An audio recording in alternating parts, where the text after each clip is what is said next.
Bonjour mes chers élèves, comment allez-vous? Ça va bien, je l'espère. Mes chers, la séance d'aujourd'hui sera consacrée à la grammaire et notre leçon intitulée Les caractéristiques et les types de phrases, la phrase injonctive et la phrase interrogative. Alors mes chers, avant de suivre ce qui est demandé par le manuel, je vais vous faire la leçon, mais à ma façon.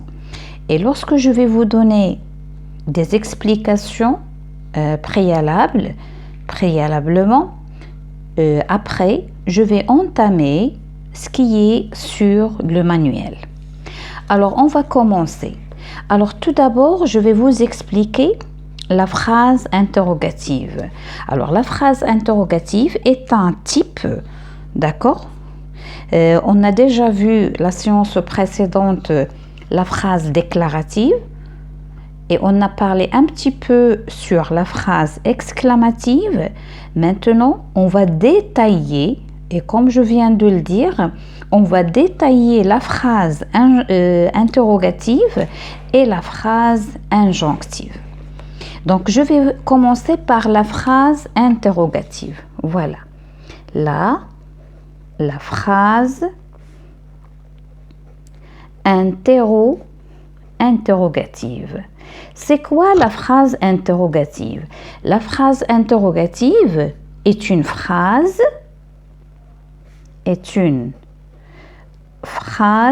qui,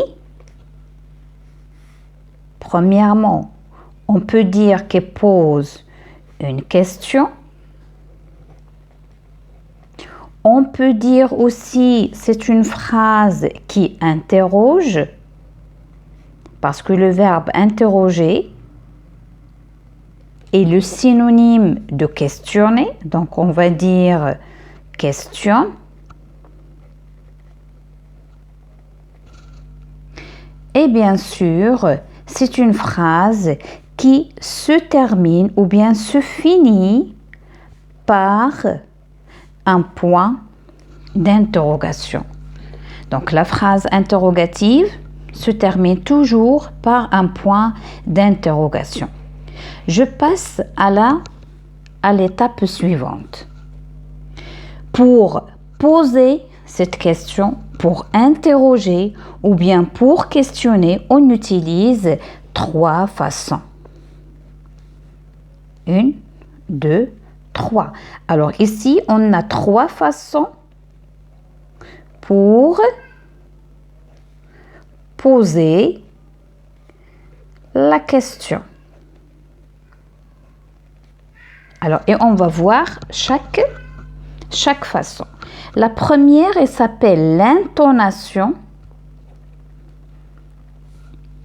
La deuxième, on introduit est-ce que au début de la phrase. Et troisièmement, c'est l'inversion de sujet. Alors, par exemple, si on prend une phrase, n'importe quelle phrase, je vais dire, par exemple,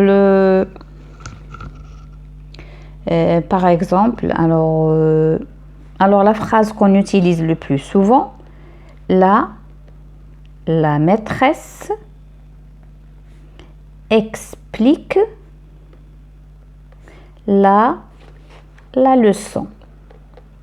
C'est une phrase qui est déclarative et nous informe et nous raconte que la maîtresse explique la leçon, se termine par un point. Pour l'intonation, qu'est-ce que je vais faire? Je vais glisser la même phrase, je ne vais rien changer et je vais écrire la phrase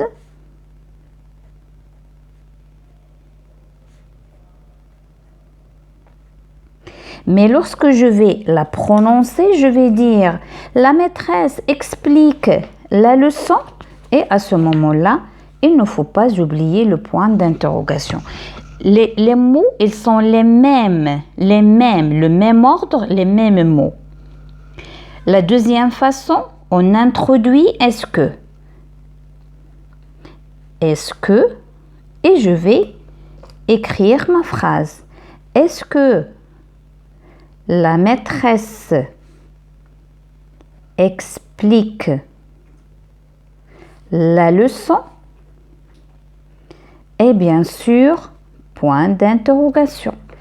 Et l'inversion du sujet, qu'est-ce qu'on va dire? Alors, de qui on parle? On parle de la maîtresse.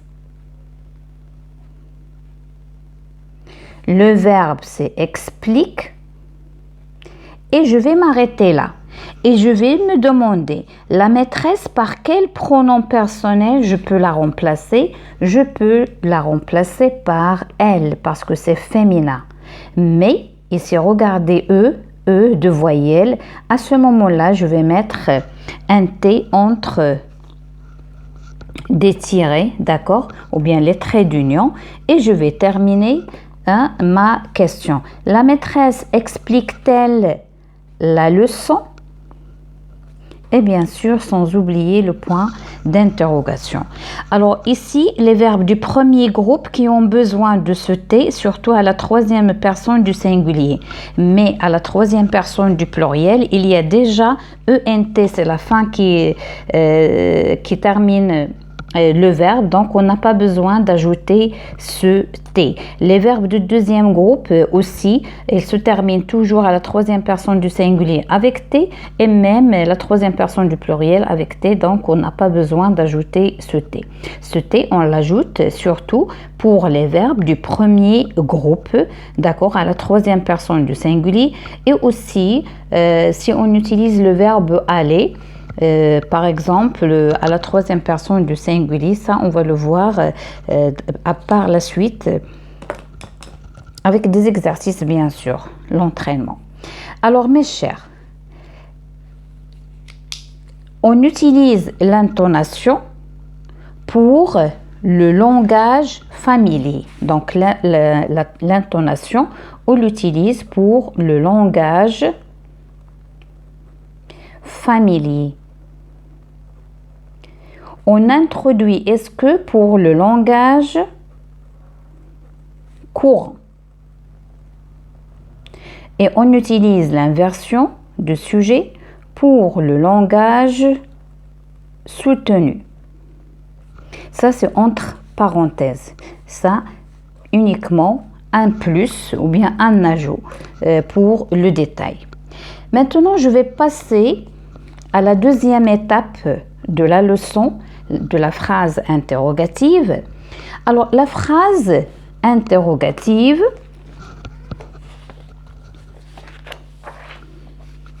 alors toujours, je vais écrire la phrase interrogative. Alors, pour former la phrase interrogative, alors pour la formuler ou bien pour la former, d'accord? Pour la former, on utilise deux façons. Quelles sont ces façons? Maintenant, on a posé la question. Comment on va répondre? On a une question. On a déjà vu les questions. Les trois façons pour poser la question. Mais maintenant, comment on va répondre à ces questions? Si la réponse à la question posée est oui ou non. Pardon pour mon écriture. Alors, si la réponse est oui ou bien non, donc ça c'est la première formulation, ou bien on peut trouver, ou bien on peut formuler une phrase pour répondre. Je vais vous donner des exemples. Alors, par exemple, ici, je vais poser la question: as-tu faim? As-tu faim? Quelle est la réponse? Oui ou non. C'est tout court, j'ai bien compris. As-tu faim? Oui. As-tu faim? Non. Point. Un autre exemple.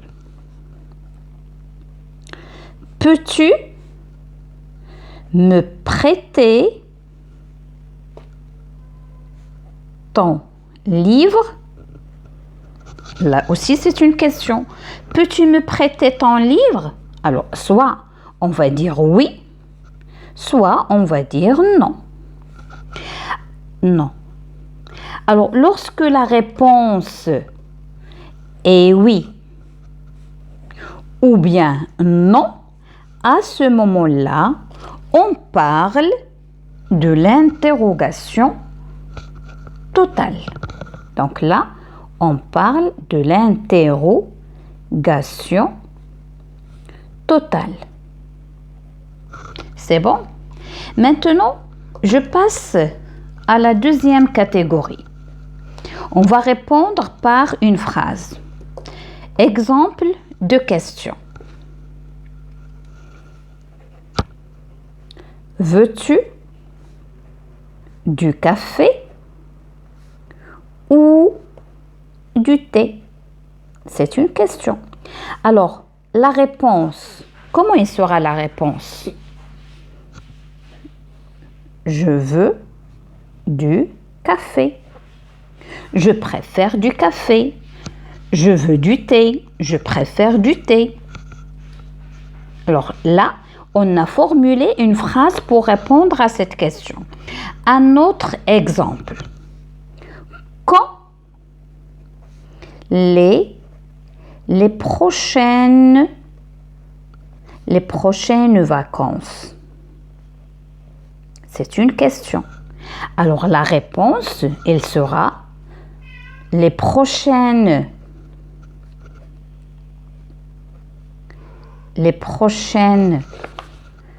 vacances. Par exemple, la semaine prochaine.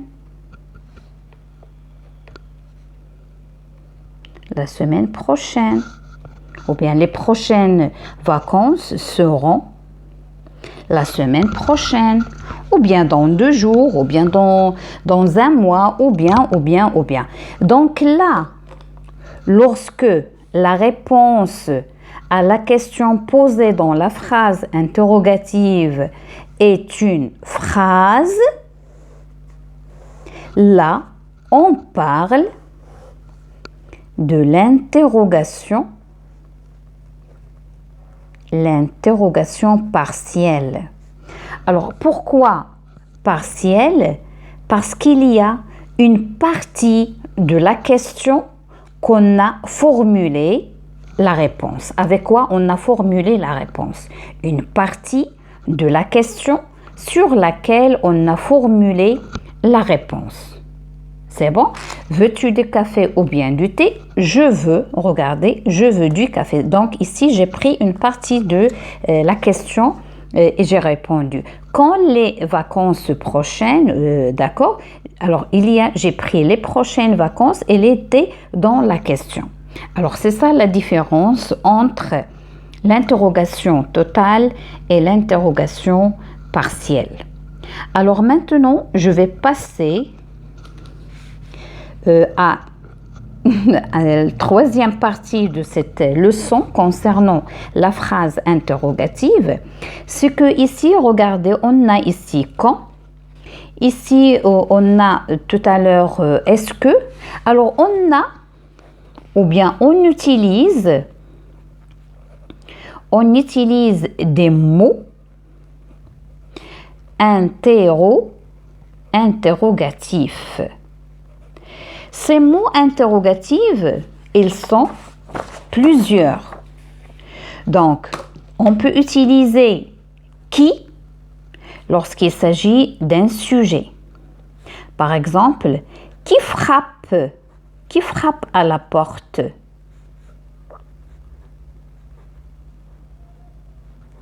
Donc, la réponse sera c'est Mohamed, c'est Ali, c'est maman, c'est papa, c'est Samira, c'est n'importe. C'est-à-dire, on pose la question sur une personne. Là, j'ai mis quand. Lorsqu'on utilise quand, c'est-à-dire, on cherche le temps. On utilise où, par exemple, le lieu. Où habites-tu? Ici, le temps, quand les prochaines vacances, dans une semaine. Donc ici, je n'ai pas recopié la même phrase. Vous avez bien compris de quoi je parle. Ensuite, on peut demander, par exemple, la cause. La cause. Pourquoi tu t'es absenté, par exemple. Alors pourquoi? Il va m'expliquer. Il s'absente car il était malade, parce qu'il est malade. Donc ici, c'est la cause. Il y a aussi le moyen. Par exemple, comment? Comment elle est ce stylo? Elle est bleue. D'accord? Il y a aussi la quantité. Combien ça coûte ce livre? Alors là, le livre de Nénuphar, combien ça coûte? Donc on cherche la quantité ou bien le coût de ce livre. Alors après, on va voir les exercices par la suite. Maintenant, je vais passer à la phrase injonctive. Alors, je vais écrire la phrase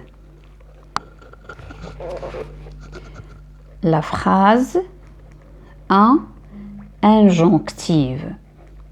C'est quoi la phrase injonctive? Alors, on dit la phrase injonctive et on parle aussi de la phrase impérative. Alors, la phrase injonctive, la phrase impérative, c'est la phrase qui donne un ordre,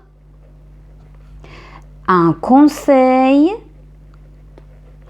une interdiction, parfois un souhait,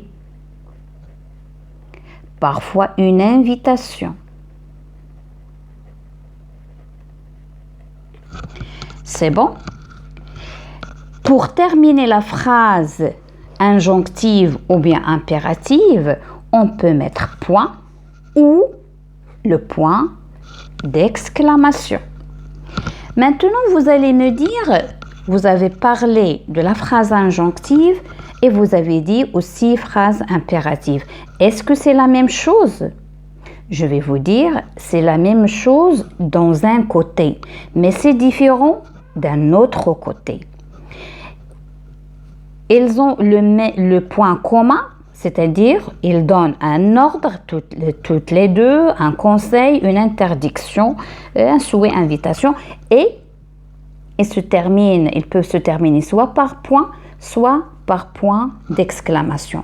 Mais il y a une différence. Cette différence, c'est que la phrase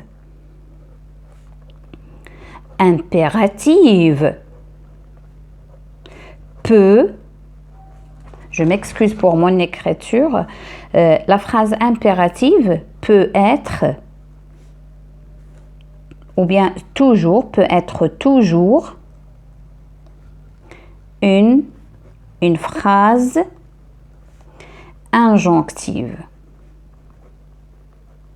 Comment ça? La phrase impérative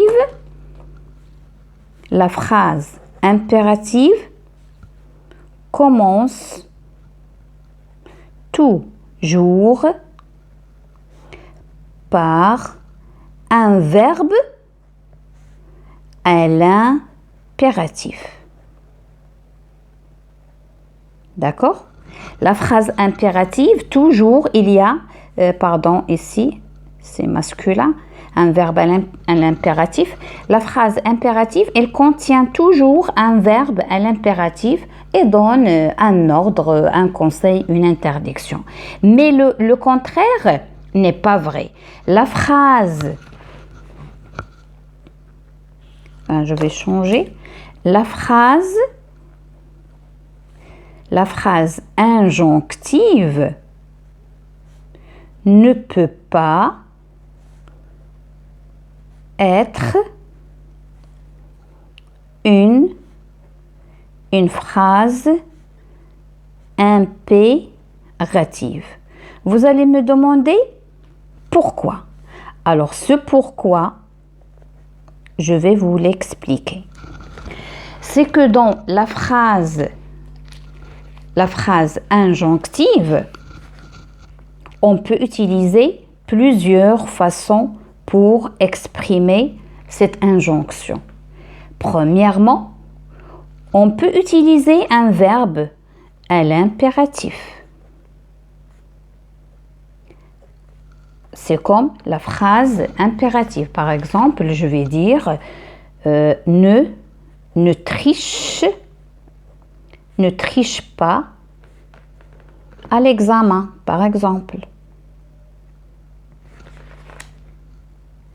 Et je vais mettre soit point d'exclamation, c'est la même chose. Soit on peut utiliser le présent de l'indicatif. Le présent de l'indicatif. Exemple, je t'interdis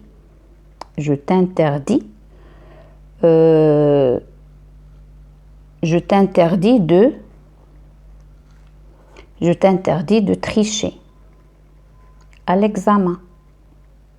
Donc ici, j'ai utilisé le verbe interdire au présent. Il y a aussi interdiction ou bien l'injonction à l'infinitif. Alors je vais dire injonction à l'infinitif. Exemple, interdiction de tricher. Donc ici, j'ai utilisé cette injonction à l'infinitif. Voilà le verbe à l'infinitif. Ici, même s'il y a le verbe ici à l'infinitif, j'ai parlé du verbe interdire qui est conjugué au présent. Par contre, ici, non. Alors, il y a aussi le futur.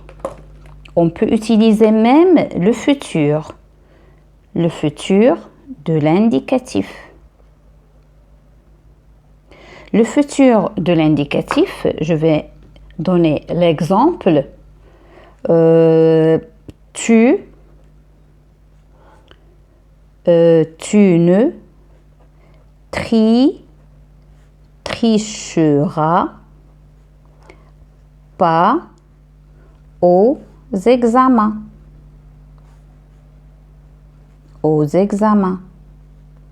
Donc ici, il y a le futur. Tu ne tricheras pas aux examens. Ici, j'ai donné un conseil de ne pas tricher. D'accord? Et il y a aussi le dernier, c'est une phrase qui est réduite. Donc ici, on va mettre une phrase réduite ou bien on dit réduite à une interjection. Interjection. Alors là, un simple exemple, on le trouve dans les pancartes. Stop. Donc stop, c'est une phrase injonctive réduite à une interjection. C'est bon? Donc je récapitule pour la phrase impérative et la phrase injonctive. Alors la phrase impérative, la phrase injonctive, c'est une phrase qui donne un ordre, un conseil, une interdiction, d'accord, et se termine par un point ou bien point d'exclamation. La phrase impérative, elle se limite à l'utilisation d'un verbe qui est à l'impératif. Par exemple, l'exemple qu'on a fait ici, ne triche pas, par exemple, ou bien range ta chambre, ou bien révise tes leçons avant l'examen, etc. Sois poli, etc. Et on a la phrase injonctive, on peut l'exprimer par différentes façons. En utilisant un verbe à l'impératif, ici accent, exemple ne triche pas, c'est-à-dire c'est la même chose que la phrase impérative, ou bien on peut utiliser un verbe qui est au présent, on peut utiliser une injonction à l'infinitif, on peut utiliser un verbe à l'indicatif, de l'indicatif, ou bien une phrase réduite à une interjection. Maintenant, revenons à nos moutons. Alors, revenons à nos moutons, c'est-à-dire on va maintenant intégrer ou bien on va voir notre manuel, qu'est-ce qu'il nous dit. Alors, avant de commencer, lis les phrases suivantes et réponds aux questions. Catégorie A, catégorie B. Catégorie A. Quand a-t-elle vu les yeux de sa maman? Pourquoi est-elle tombée la première fois qu'elle a marché? Combien de petits pois a-t-elle avalé? Où sa maman l'a-t-elle retrouvée? Qui a puni les enfants? Catégorie B. Épluche les pommes, coupe-les en petits morceaux. Mets les morceaux dans une casserole avec un peu d'eau sur feu doux. Ajoute le zeste du citron, la cannelle, le sucre vanillé. Fais cuire pendant 20 à 30 minutes. Question numéro 1. Par quel signe de ponctuation se terminent les phrases de la catégorie A? Alors, regardons les phrases de la catégorie A. Regardez le point qui termine ces phrases, comme on l'appelle, c'est le point d'interrogation. Donc, on va écrire le signe de ponctuation qui termine les phrases de la catégorie A et le point d'interrogation. C'est bon? 2. Dans la catégorie A, relève les phrases auxquelles tu peux répondre par oui ou non. Donc, on va voir. Quand a-t-elle vu les yeux de sa maman? Alors là, il y a quand, c'est-à-dire, elle nous demande la durée, le temps. Donc quand? Lorsqu'il a, ou bien quand elle a ouvert ses yeux, par exemple. Donc ici, non, on a répondu avec une partie de la question. Pourquoi est-elle tombée la première fois qu'elle a marché? Alors la réponse, elle est tombée la première fois quand elle a marché parce qu'elle était petite, parce qu'elle ne sait pas marcher, parce que c'est la première fois, parce qu'elle elle est fragile, parce qu'elle n'est pas encore, elle n'a pas encore bien maîtrisé les pas, etc. Donc là aussi, on ne peut pas répondre ni par oui ni par non. Combien de petits pois a-t-elle avalé? Alors là, elle a avalé combien? Elle a avalé 127, comme c'était dans le texte. Donc, on a répondu par un nombre, un chiffre. Donc là aussi, non. Où sa maman l'a-t-elle retrouvée? Alors, lorsque la fille a été perdue, lorsqu'elle a lâché la main de sa maman, où elle l'a trouvée? À côté de la boutique de charcuterie, d'accord? Elle était dans le texte. Donc là aussi, on a répondu avec le lieu où elle l'a retrouvée. La dernière, qui a puni les enfants? Alors, qui a puni les enfants? On va dire, ce sont les parents, la maîtresse, etc. Donc, aucune de ces questions, on ne peut répondre ni oui, ni par non. Ni par oui, ni par non. Donc, je ne vais rien mettre. 3. dans la catégorie B, qui est ce qui est exprimé par ces phrases? Épluche les pommes. Donc ici, on donne un ordre d'enlever la peau aux pommes, c'est-à-dire avec le couteau, on enlève la peau. Coupe-les en petits morceaux, un autre ordre. On va couper cette pomme en petits morceaux. Mets les morceaux dans une casserole avec un peu d'eau sur le feu. Là aussi, c'est un ordre. Ajoute le zeste de citron, la cannelle, le sucre vanillé. Là aussi, on donne un ordre. Il y a toujours le verbe à l'infinitif ici. Fais cuire pendant 20 minutes. Donc, qu'est-ce qu'on peut dire? Qu'est-ce qui est exprimé dans ces phrases? Alors, il y a l'ordre dans ces phrases, d'accord? On donne un ordre. Il y a le verbe, regardez, épluche, coupe, met, ajoute, fait. Ce sont des verbes qui sont conjugués à l'impératif et ça on va le voir dans la conjugaison. Les verbes à l'impératif et se conjuguent à 3 personnes, la deuxième personne du singulier, la première personne du pluriel et la deuxième personne du pluriel. Je répète, je ne sais pas est-ce que j'ai bien dit ou bien non.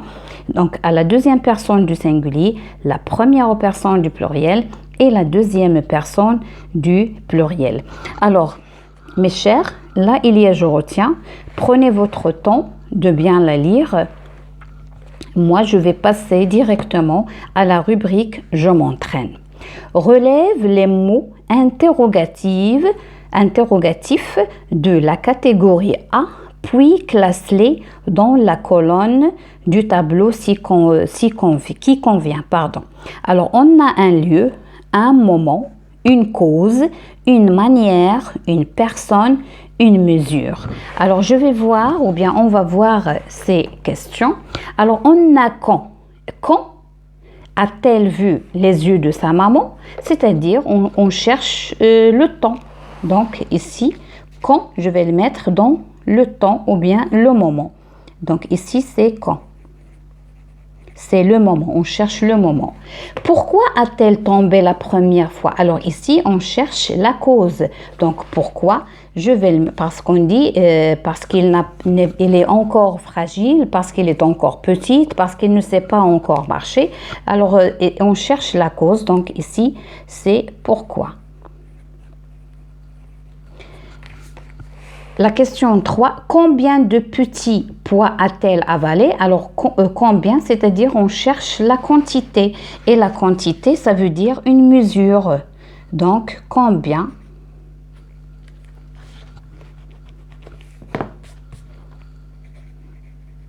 Combien, c'est une mesure, c'est une quantité. Où sa maman l'a-t-elle trouvé? Alors, où, c'est-à-dire le lieu.